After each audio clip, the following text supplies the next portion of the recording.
Good morning, everyone. Thanks for joining our event today. My name is Mike Troy. I'm the editorial director of Progressive Grocer and Retail Leader. I'm excited. We've got a great, timely topic to explore with some very smart people. So looking forward to learning some things during our time together this morning. Our topic today is this area of narrowing the SNAP gap, how independent grocers can integrate SNAP online. As this title suggests, we're going to really be taking a very practical look at what's going on with the USDA pilot program involving the acceptance of SNAP online payments and, kind of the basics of what's involved in signing up, getting approved, and accepting online payments. It's a very practical approach, and it's really consistent with other webinars we've done recently with Freshop that are, they're really designed to be highly informational and focused on sharing of insights that help grocers run their businesses, because we're in this very unusual operating environment that's testing everybody's approach in all sorts of new ways. And I would just revisit real quickly, for example, in late March, we hosted an event titled Coping with COVID-19, the Grocery Industry in Action. That was like shortly after the president declared a national emergency, and everybody was kind of trying to figure out what's going on and where we might be headed. And then in April, we looked at touchless grocery, the new rules of retail, because touchless had become this big thing. And then we came back and we discussed optimizing and launching online grocery during COVID-19. Now, each of those events, they're all available for replay at progressivegrocer.com. They were undertaken really in this spirit of service to the food retailing world. And it's interesting, having the opportunity to work with Freshop and CEO Brian Moyer, because it's a different approach than some of the events that we do, and it really is a very community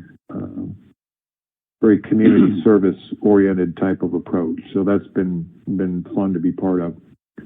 And it's really the same spirit that we're undertaking today's event. It's focused on integrating SNAP online. And we've got three people who are going to help us understand how that works, that really know the nuts and bolts. So first we have Jimmy Wright. Jimmy's president of Wright's Market in Opelika, Alabama, and wright2u.com. And Jimmy's also president of Wright Food Solutions, and he consults with retailers and wholesalers, nonprofits, community development groups, and really focused on the areas of food access, food security, with kind of a focus on inner city and rural America.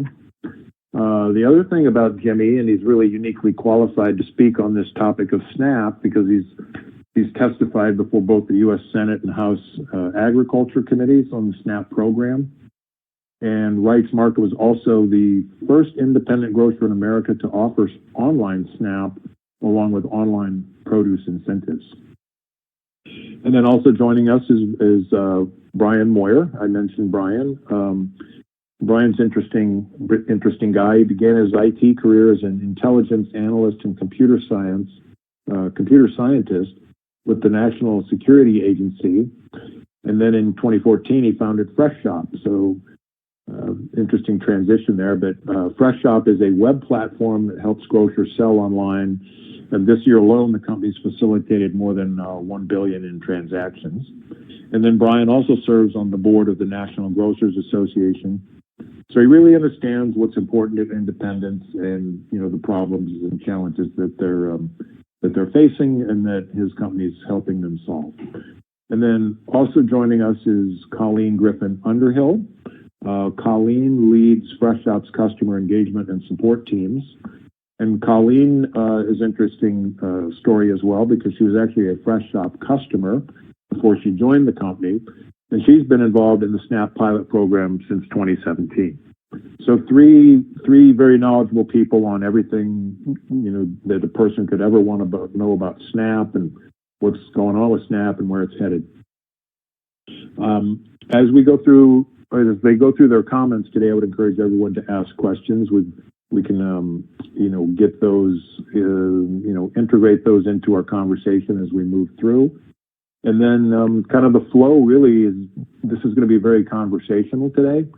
But first, we're going to hear some brief comments from Brian, and then Jimmy and Colleen, and that'll kind of be the flow. And I might pipe up every now and then with a question or two, but I'll be back at the end to kind of wrap things up. So with that, I would like to hand things over to Brian to get us started. Great, Mike. Thank you so much for the introduction. And again, thank you for the attendees for getting on here, and for people that are signed up. Please don't hesitate to put questions into the Q&A. We do watch those during the webinar, and we'll try to answer those questions live and get you responses on that. And this is definitely, we want it to be a conversation to help people understand, what is the lay of the land here and what we're trying to accomplish.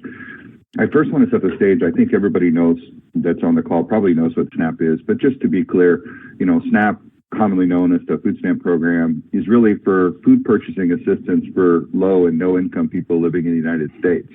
So the USDA administers it under the Food and Nutrition Services. It's a really powerful program that does a lot of things to get people that are in danger of not having healthy food access to it. And one of the things that was missing for a long time was the ability for those people to participate in e-commerce. One thing to keep in mind is that a lot of SNAP beneficiaries could have mobility challenges. And so maybe getting to a store or shopping a store can be difficult. So being able to pull back some of that control and place their own order really puts some control in their hands to get the right products in their hands. The SNAP eligible food items are really about that nutrition. So it's fruits and vegetables, breads and cereals, dairy, meat, fish, poultry, even plants and seeds that are food related can be purchased in there. So it's not as simple as just go online and pay with this, because there's only certain products that are eligible for that that can get done. So things like soaps and deodorant, alcohol cannot be purchased with a SNAP benefit. So there's some controls around what's happening there. So e-commerce really lends itself to that, because you can categorize the products and everything else. But I'd like to step back a little bit and talk about how this online program really started. And, Jimmy is definitely the right person to talk about that. He's one of the, along with Colleen actually, one of the very first signees of this, became part of the program and worked through the whole time. As you heard Mike say, that he testified before Congress multiple times, and that wasn't getting this program to fruition. There were a lot of, I wouldn't say fits and starts, but it's a very complicated program. The payment providers, the states, federal government all had to come together to make this work. And so there were a lot of challenges there. But I'd love to turn this over to Jimmy. And Jimmy, could you just let people know a little bit about how did the program start? How did you get involved? And where has it evolved to today for you and Wright's Markets customers? Sure. Thanks, Brian. And thank you all for joining us today, and your interest in online SNAP and how we can use that to better serve our customers. A little background real quick. I have one store in Opelika, Alabama, as Mike said. We're in eastern Alabama, where our community connects with Auburn, home of Auburn University, to give you a little idea of where we are. My path to online SNAP started in just our store is a very high distribution SNAP store. So we have understand the SNAP customer and the items they need, the services they need, and certainly how to serve them effectively. We moved from there into a shuttle service, and we saw the need for transportation even in the area. There's about 30,000 people in the Opelika area, about 65,000 in Auburn, but even with a community that size, we saw the need for transportation. So we ran a shuttle service and continued to see that. And then e-commerce became a thought process as far as how we could help solve some of those issues. So in 2016, we launched our first e-commerce platform under the Right to You banner. And so we just began to start that process for a few months when this opportunity came up to apply for the SNAP pilot. And I continue to have requests, especially from the rural communities around my my city of being able to service them. And unfortunately, those areas of brick and mortar store just was not going to work. So besides our experience, our short-term experience in e-commerce, I saw Online Snap as a way possible to do that. And that lines up. The mission of my business is nourishing communities and strengthening families. And so that very much the pilot lined up and the opportunity to do that. The process is that I applied in the fall of 2016, was not selected in the original group of, I think it was 7 that were selected, was contacted in April of 17 that we had been selected in the pilot. The process that we went through, certainly the application process and the letter of intent to FNS and the acceptance.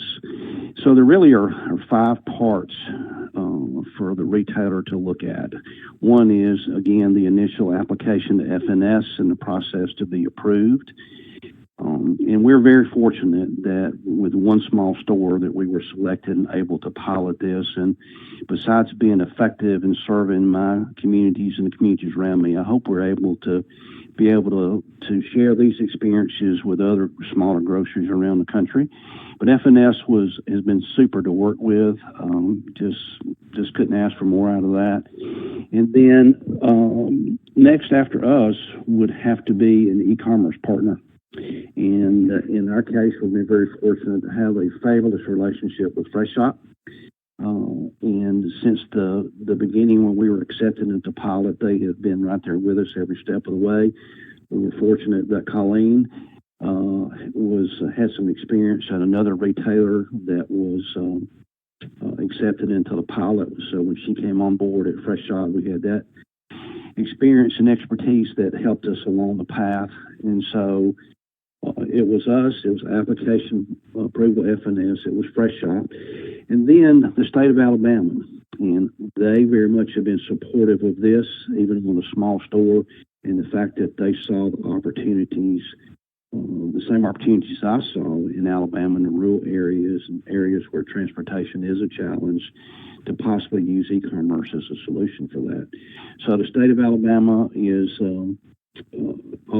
your state also has to sign on to this and be willing to make the adjustments or make the improvements or whatever may be needed in order to meet the criteria that FNS lays out for you. And then you've got the 2 processors. You've got the processor for the state. In most states, it's either FIS or Conduit. And then you've got the national processor, who is Fiserv. So those are kind of the steps that we went through to get to where we are today. And I'm sure we'll talk a little bit about kind of how we have rolled it out. We launched about a week before the pandemic buying started. So we certainly were bombarded with e-commerce in general and launching Online Snap at the same time. So it was quite an interesting time for us. So that's a little background kind of who we are, why I got into the program, and a little bit about the process of where we are today. So. Boy, Jimmy's the kind of guy you want to have in your foxhole with you. He describes the e-commerce from COVID as being an interesting time. I think that's the mildest description I've heard from a retailer on that. So that having that calmness in this, because this is moving very quickly. And of course, this program, I don't know the exact impetus for the federal government opening this from a pilot, which was really limited to 7 retailers across the country. Colleen had applied and been part of the program. I'll let her talk about that in a minute at Hart's Grocers here in Rochester, New York. And then Jimmy, and they were really the only 2 independents. ShopRite is a kind of a collection of ones, but it was, Walmart and Amazon, some pretty hefty players in there, and to get that done. But it was very limited. And then all of a sudden, during COVID, that opened up very quickly, and it went from, even at the NGA show, FNS and USDA talked about perhaps opening up the program, and over the next couple of months, it opened, broad. They added states really quickly, went from just a few states to quite a few. if you look in the chat responses there's a link where you can actually go in and see, and it'll give you a list of all the states that are now participating in the program. So it's definitely been growing super quick. Colleen, I'd like to kind of now listen to how it went for you, similar to what Jimmy did, but then, of course, you ended up joining Freshop, and you're responsible for getting Wright's market online. So can you talk about, just in general, about how does a retailer, participate in this program, the technical steps to be able to get them online and start selling online with SNAP benefits? Sure. Thanks, Brian. So, as Brian mentioned, I did apply in the very early stages at my store. So that original process was quite complicated. There was a request for volunteers, some major documentation that needed to be provided. And, the good news is now that we have worked through that with the initial people that were in the pilot with Jimmy, and most of that documentation piece has now fallen by the wayside. So that has been completed and won't be required of retailers at this point. The biggest first step is to reach out to F&S. And so we do have some documentation on our knowledge base, which I know we're going to share, with example of the letter of intent that can be sent to F&S to let them know that you're interested, and as well as to kind of go through a checklist of other eligibility steps. Bottom line is, if you are accepting SNAP in your store, you're most likely eligible. Looking at the list of states that have been approved, that are being updated fairly regularly, will also give you the confidence that you can move forward with that letter of intent. We're able to work with Jimmy and F&S and all the stakeholders, and Jimmy touched on this, but there are so many players involved, and those partnerships have been so important. Working with the state, working with Fiserv, and working with the team at F&S. So we have, over the next couple of years, then worked closely with Jimmy to make sure that we had all the documentation, making sure that we're meeting all the requirements. A great deal of focus on making sure that the shopping experience was the same. There should be no difference really for these customers, with the exception that they have more tools to find the products that are eligible, and make sure that their checkout is seamless. So now, fast forward to where we are now, we have now just recently done a kickoff as recently as yesterday, with the next retailer that will most likely go live on our platform. And so have really been able to get those steps down to just about 10 steps, to work through with the retailer and with all the stakeholders, to make sure that what's on the platform can be rolled out on their existing site or build a new site with that functionality, and make sure that we're just going through all of the testing requirements that we've already gone through and know work so well on Jimmy's site. Yeah, and that's, those testing steps and everything else are important. It is streamlining now. One of the questions somebody just asked is, how long has the F&S testing and certification process taken? And I don't even think we could distill that down to a particular timeline on that, because it wasn't all related directly to testing and certification. So just to give you a technical overview of how this works, a retailer needs to be a SNAP provider first. Then they've got to have an e-commerce platform that integrates with, Fiserv and the different payment providers. But those payment providers, then Fiserv had to do the integrations with each of the different payment processors by state, and the states are different. And so there was a lot of lifting, even in each state, to get that done. Once that's finished, though, adding new retailers on is a relatively simple process. It's still pretty complicated, I think, for a technical company to get integrated into that system. There's a lot of, think of taking credit cards, but in a very non-standard way. So something that you would have never done before, or never had software to do exactly what you need to be able to do. You've got to incorporate that in. But once that part is done and you're tested and certified with F&S, so for Freshop, when we're launching a new store on Snap EBT, there's no technical steps that the store needs to do or anything else. If they're on Freshop, they're set, we're already ready to go. It's kind of like, another store launching and taking Visa. Yeah, that's no problem. It's easy to do. It's just getting that initial part up and going out there. And then one of the things that people ask us is how does it really end up looking? And so I'm going to run through a couple of screenshots from Wright's Market, and you'll see here on this first one, in the lower left, part of it is tracking the items for eligibility. So a SNAP customer who wants to just use their SNAP benefits can do that. There's two general SNAP benefits. There's just regular EBT SNAP, and then there's EBT Cash. Cash has, there's more items that can be paid for, but not every retailer, not every state allows that. And so that's one of the sign-up processes to understand. Do you take EBT SNAP, EBT Cash, or both? And so that can change the web experience. And so the customer can filter or see a product to see if it's eligible for those different payment types.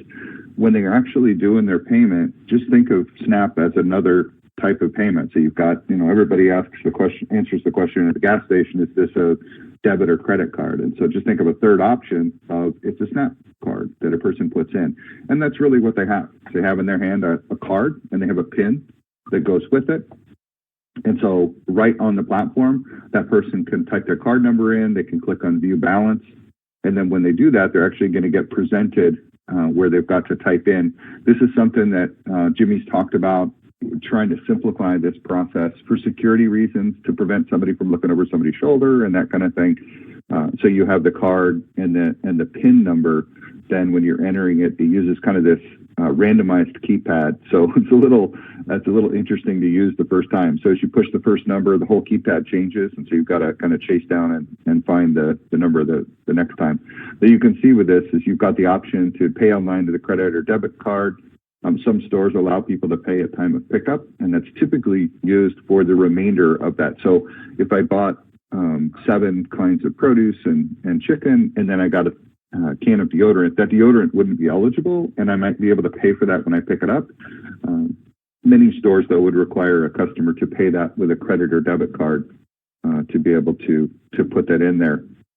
But if I have my SNAP benefit, you can see that I can see my SNAP card ending in 9049, and it tells me what my remaining balance is. And so I can choose to pay up to whatever that amount is to be able to pay. So I might say that I'm going to do $5 and I'm going to pay the rest of the credit card, or I'm going to pay the rest at time of pickup. Again, not all stores allow that to get done, but it works like any credit card transaction.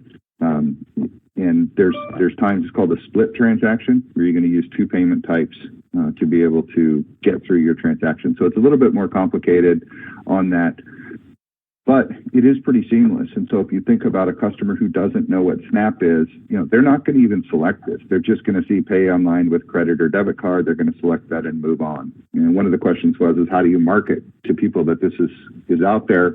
For a lot of stores, it's as simple as putting on the homepage, we now accept SNAP for online transactions. The people that use SNAP, they immediately understand what that means, and they don't have to do anything special to do that. The people that don't use SNAP just ignore that and move on. So, think of, I take Visa, MasterCard, and Amex, and Discover, and the people that didn't have Discover just didn't care that it said that, so they knew it was Visa. So it does work the same way. It's a pretty seamless, unblocked kind of way for people to be able to go out and do their processing on there.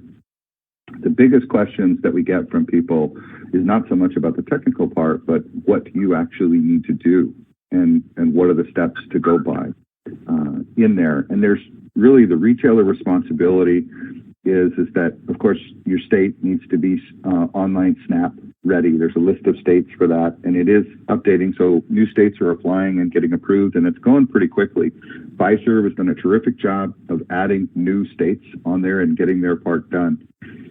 But if you're a retailer who provides SNAP benefits and your state is there, so the FNS and the state's department would have cleared the store to participate by sending in a letter of intent. And so on our website, in our knowledge base, we even have a sample letter that people can copy, but it's basically saying, hey, I meet all of the criteria for processing SNAP online, and I want to participate in this program. And you send that into FNS, just an email address, nothing complicated, that goes in there.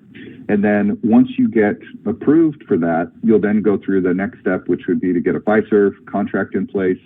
So think of it as getting a merchant account for a credit card. You've got to get that part set up and going. If somebody's on Freshop, there's no other technical steps to do. You just need to do that. One of the questions that somebody asked was, how do you identify these products? How hard is it to identify? But anybody who's doing SNAP today, their point of sale system already has flags for the eligibility of these products, because if somebody goes through a lane and they're going to use SNAP benefits, those items are already indicated. And so when they're paying with their SNAP benefit, they can only pay for those items. The online is just an extension of what's happening in store. So there's nothing special that you need to do with your data to be able to get that done. Just a feed over to your e-commerce provider needs to include whether or not it's eligible for these different types of things. So if you already take SNAP, you really just need to get your letter in and get approved. And once that's done, you need to get your Fiserv AccuLink credentials in there and set up, and then you're off and going. There's definitely some business things to think about. One of the questions that probably is the biggest one is how do we deal with fulfillment fees, pickup fees, or delivery fees? Currently, those are not being covered. There is so you've got to pay with another mechanism to do that. I'd like to open this up to Jimmy. There's a lot of focus on this program right now. There's even some new potential laws that are coming through that are being submitted. People are talking about and trying to streamline the process and do that. Jimmy, can you give us a little update on what is happening with the federal government and how they're looking to support this program, especially in light of COVID-19?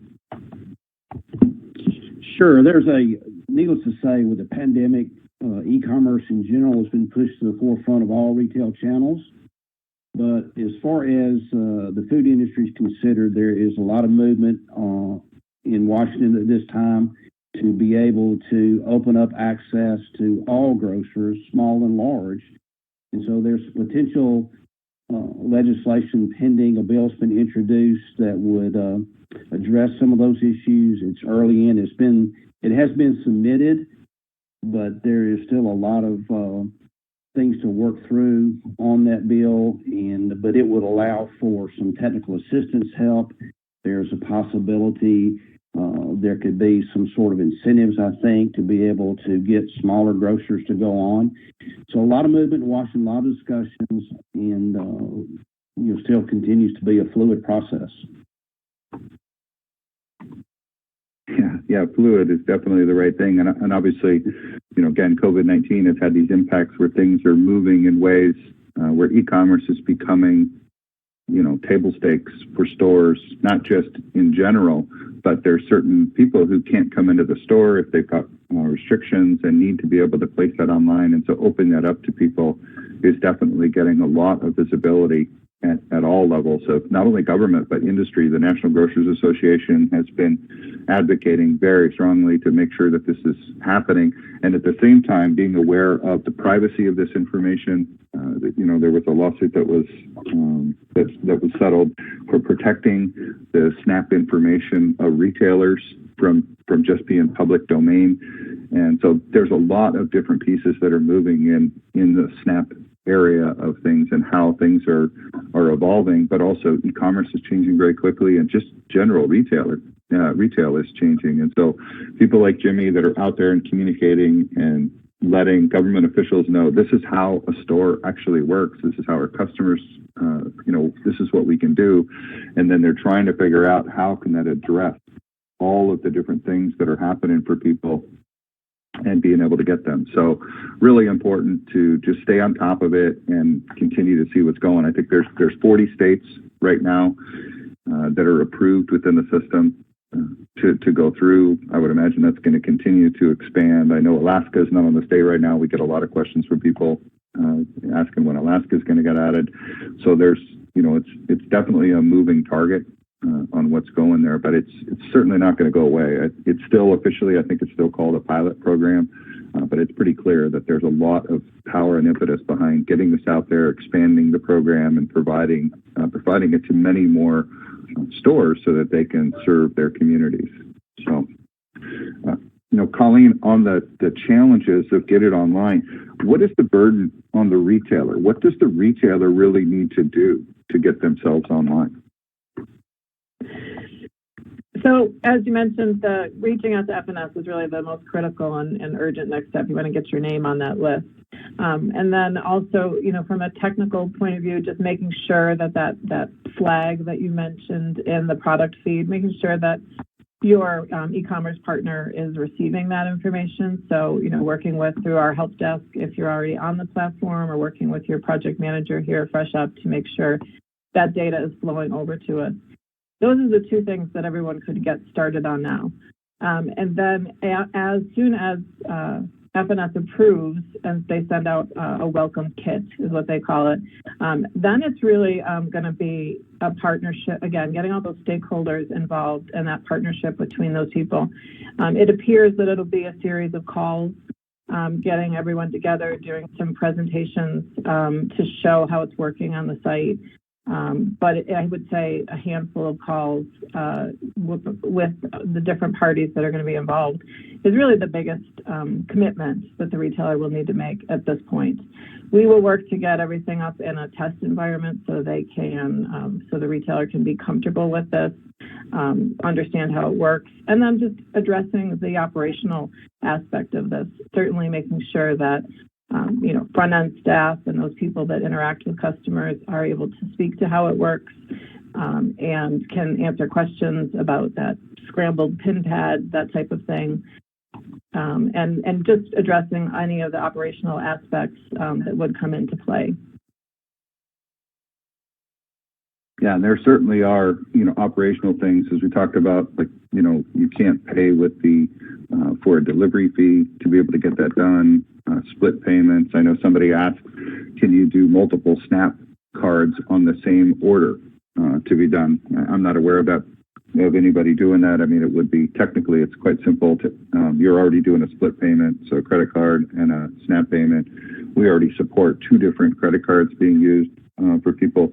We do see people that are ordering, like just in general e-commerce, they're ordering for a home or a large business, and they could have a really large credit card balance on there, and being able to split that. Certainly there's a possibility for that. We haven't seen that yet today, but there are definitely some edge cases that come up. For most retailers, it's just really the simple, hey, how do we accomplish a $100 basket for somebody who's buying SNAP eligible items and get that out the door quickly for them and allow them to participate in online, giving everything that's going on today. So there's definitely time pressure for people on how they're going to get on the program and how they're going to participate in it.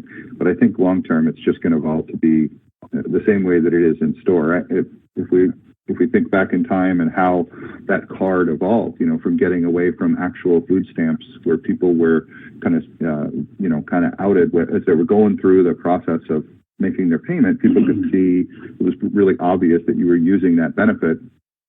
The same thing here is those people don't need to be shamed in any way. They can make their payment online, and the person who's shopping those groceries and everything else has no need to be aware of how that order was paid for. It's really not relevant. It just needs to be paid, and if it has SNAP eligible items on there, all of us are buying SNAP eligible items all the time. It's just we're probably not using that benefit to pay for it. And so making this a seamless process is the most important part of it, so that anybody who has this type of benefit can avail themselves of the service and not have to be in a different lane where they don't have the same access as anyone else does to do that. That said, there are still some blockers in there, primarily around fulfillment or delivery fees, those kind of things in being addressed. Jimmy, on the side of the SNAP customers and things like that, are you seeing, I know you had a lot of people asking you before you went live, when are you going to go live, when do you go live? Once you've gone live, how have you seen that change the relationship from the store to those customers? And I know you guys do both pickup and delivery. How has that broken out for the adoption of this? Is it primarily pickup, primarily delivery? Is it a mix? What are you seeing there? We're seeing primarily delivery, Brian. That again, that lines up with what I thought would happen for us. So much of again, the issue that we have is from the transportation standpoint. Certainly, like everyone else, we had customers that were concerned about going to any physical store during the pandemic. We just, most all of our SNAP has been delivery. Yeah, it's interesting, and I think a lot of people would have thought that maybe that wouldn't be the case for that. And so, how does the person pay a delivery fee for that? And if they do they do it with another method? 1 week, as we launched Online Snap, we decided we would do a relaunch of e-commerce in general, certainly without knowing the future and the pandemic was gonna happen. So I had waived all delivery fees and pickup fees, kind of as a way to relaunch it again and to drive new customers to our site. But so we are in this thing to where I haven't gone back on that one yet.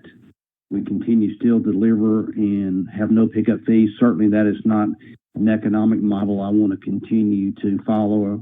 It's not sustainable. But as long as the pandemic is going on, as long as we have some of the challenges in the market for our customers, then I won't charge anything. Yes, to another part of your question, Ryan, is when that does happen, it has to be paid in some other form besides EBT SNAP benefits. But right now, I'm just kind of taking it and absorbing that cost and trying to help our customers. Yeah, and that's great. We do see a lot of independents like Jimmy that are stepping up for COVID for many different reasons and just helping people get their groceries and to get it through the door. I think we're all kind of in the same boat here together and trying to work through and get this done. And so certainly, definitely a rough time for a program like this to go out the door with everything that's going on, but also very timely. And, as you said, Jimmy, your business exploded on what you're doing. It's still staying at a really high rate. E-commerce. I think, how long had you been doing e-commerce before this?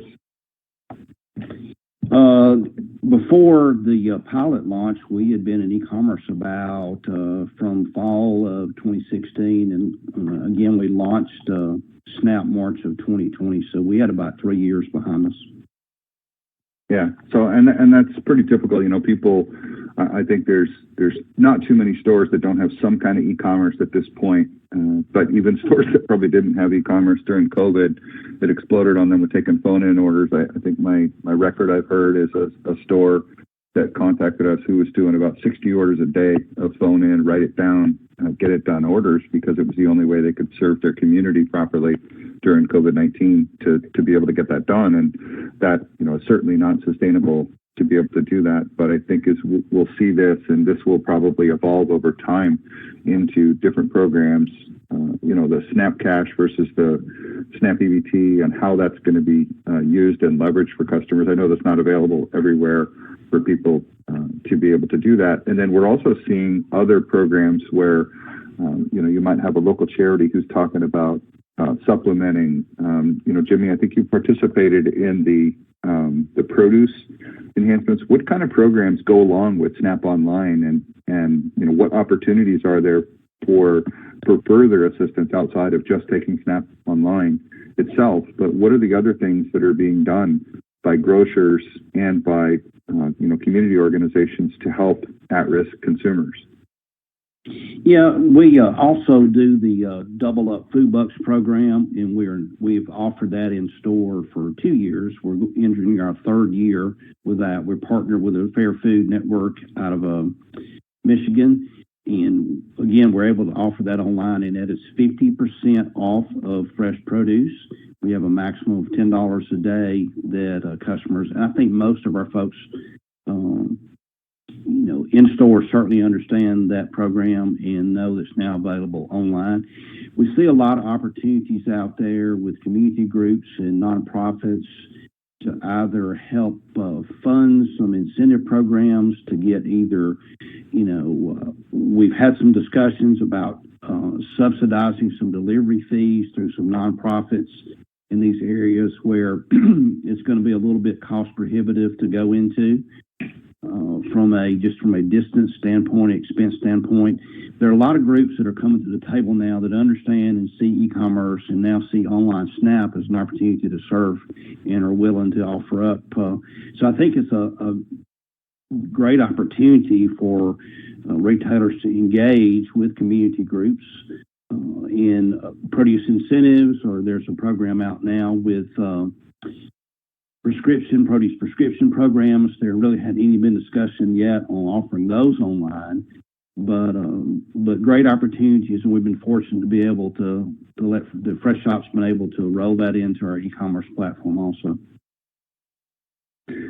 Colleen, you're onboarding, a bunch of retailers that are already doing e-commerce but are looking to do this. What are you hearing as their priorities? Like, what are they, what is the main impetus to get this online for those stores, and what are you seeing for those programs built around what they're doing to work with their customers? Yeah, I think the biggest thing is that this is such a service that they can offer. The customers that are using their online platform right now have to come into the store to pay with the SNAP EBT. And so this takes that barrier away. They can now know that they can pay online and they can treat those orders like the others. That's probably the biggest question that we're seeing, and the driving factor is that the stores are already doing this, but they're doing it in a way that may be less safe from an operational standpoint, less efficient as well. And, they really just want to make sure that the online experience is the same, that these customers feel like they can go to the same site, get the same combination of products, know that the pricing is the same as it is in the store, all of that kind of confidence that they're treating everyone equally and that the experience is the same for everyone.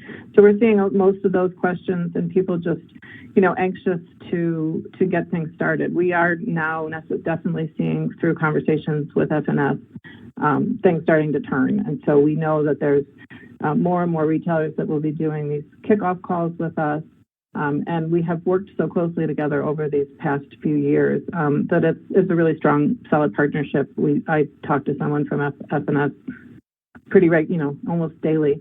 And so we're really seeing that turnaround time is going to be cut much shorter than what it has been up to now.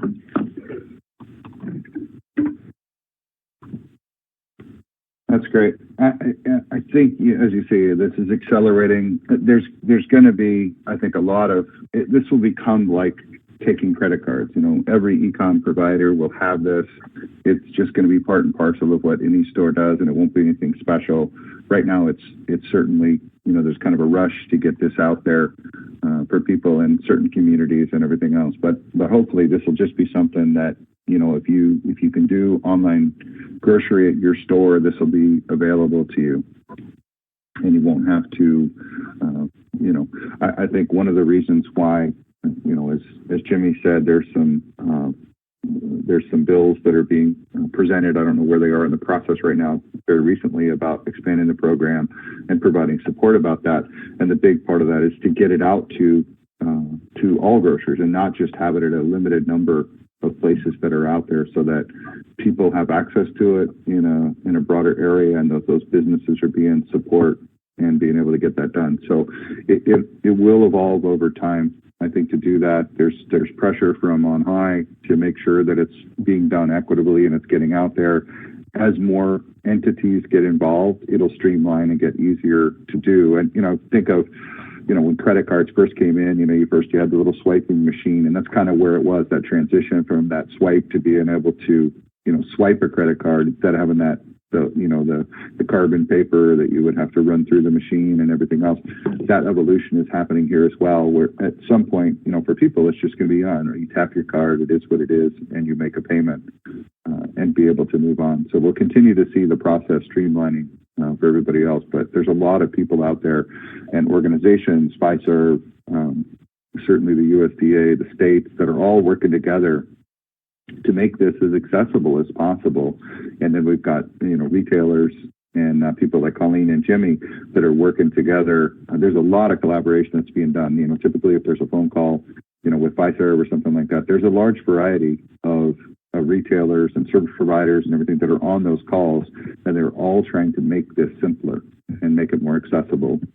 Certainly there's financial incentives to do that, to just make it easier to get it done. But a lot of people recognize how valuable this program is to this audience.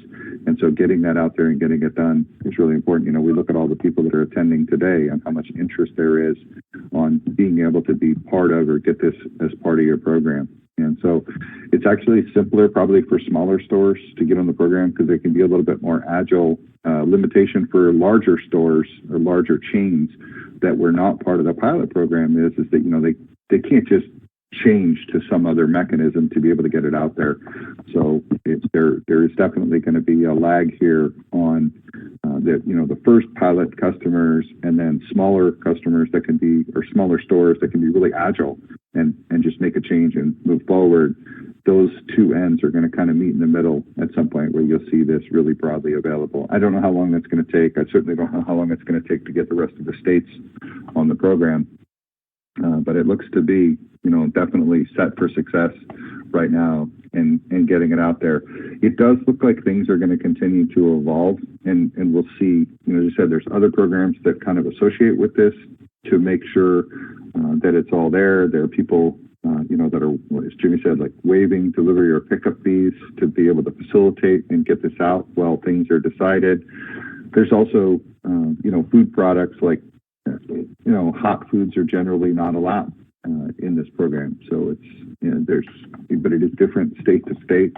We definitely see differences on what types of products are approved and in there. So there's no one right answer out there, but I think if people just follow those basic steps of, you know, reach out to FNS and get your letter of intent in there, work through those steps, and, you know, your retailer then can either do a SNAP only site where you're going to pick a partner who can do that technical for you while your larger platform maybe moves to be able to accept that payment, or if you can move that ship and get your software incorporated so that you can take those payments and be able to process that. And as we see more and more of that, it'll streamline. Each one of the launches has gone quicker. You know, the first one in each state was definitely painful. You know, where you're working with the state directly, they're trying to go through all the compliance things that are there to make sure not only that there's no fraud, but just that it works properly. You know, that you're not exposing customer information, that the state is processing the payment, that when you process an order that you're decrementing the amount. So there's a lot of work to get done. As that gets finished for each one of the states, it streamlines and you start to add things on, and you can start to accelerate the adoption of stores being added to the program, more reliance, and you'll also start to see SNAP beneficiaries that are familiar with how to do it online and how to process their payment and aware that this is an opportunity out there for them to get done. If you don't have the ability to do online, you still should, with any e-commerce platform, you should be able to say, hey, do you want to pay with SNAP? And just give the customer the option to pay with SNAP for a pickup order. And when they come to the store, they're going to have to, bring their card with them, type in their PIN like they normally would.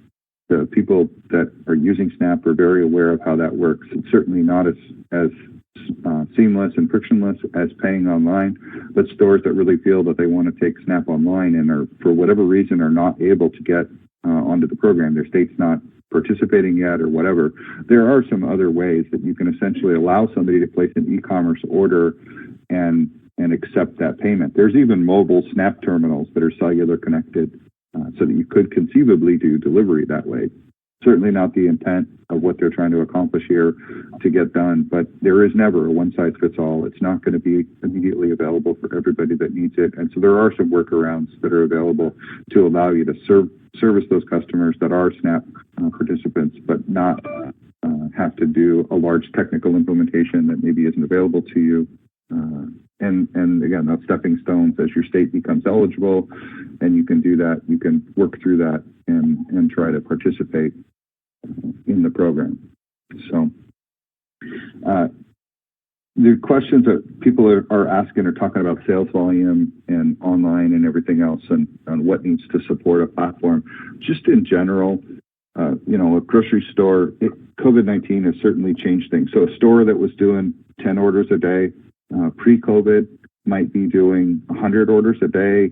At the peak, they might have been doing upwards of 200 orders a day to be able to get that through. Most stores have stabilized somewhere around 4 to 6x what they were pre-COVID-19, just for general e-commerce on the platform. So it went from, a year ago, a lot of stores would have said 2% of sales was their goal online, and then SNAP would be a part of what they were trying to accomplish. Now stores are more like, how am I going to deal with 20% of sales, which has been a real impact from COVID-19 for some stores. And even in states that have completely opened up and have gotten rid of all their restrictions, they have not seen that. It has not gone back to pre-COVID numbers. People are still continuing with e-commerce. Either they tried it for the first time and they love it.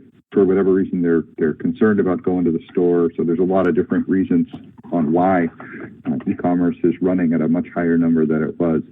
But it's pretty difficult for a retailer now to not have enough orders to have full-time people associated with it to really make it a part of their business, an important part of their business. And we're seeing that from the support of the National Grocers Association, consulting and working with government regulations to make sure that things are streamlined and can be done, including SNAP, but also wholesalers and how they're assisting with e-commerce, with onboarding, checking vendors to make sure that they're doing a good job, bringing all their different partners together, from loyalty to point of sale providers, e-com providers, as well as CPGs, and everybody kind of really recognizing that this has been a huge change in how topical e-commerce is for any grocery store, any retailer for that matter, but certainly within grocery, on how much that has grown to being able to do that.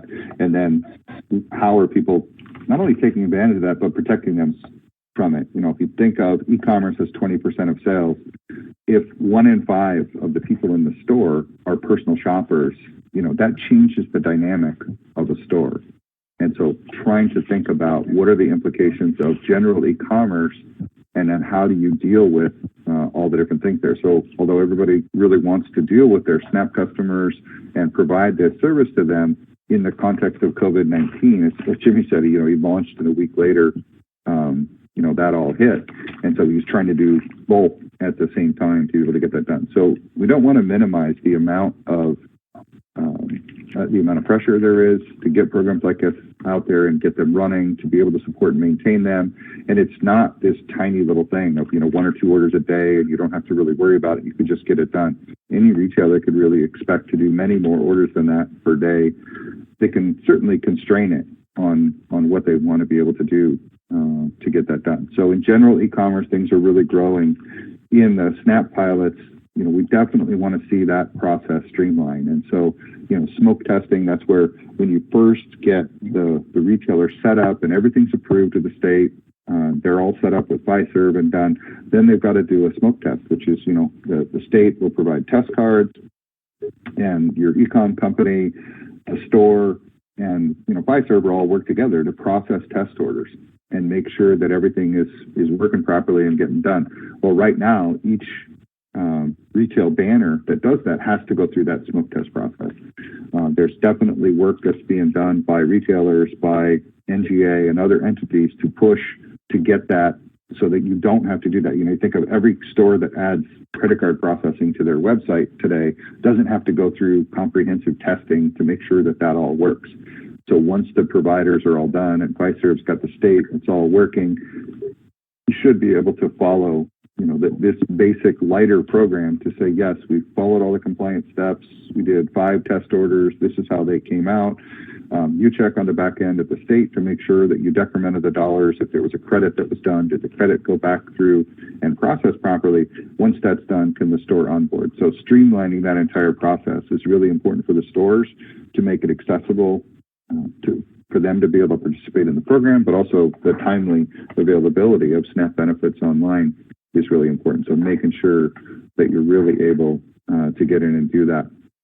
The information that's available out there is there's a very limited number of e-commerce providers that are providing this service, but I have to think that there's a lot of them that are attempting to go through the process to do that. So it should open up quite a bit for alternates out there as we hear about them. We're certainly happy to provide to direct people to what are the different opportunities that are out there. If you really need questions answered and you really want to talk about how this works in a program, I'd first recommend that you contact your wholesaler they're all very interested in these programs. They're staying on top of not only e-commerce, but Snap Online, and the different things that are being done in there. They all have relationships with the large payment processors, including Fiserv.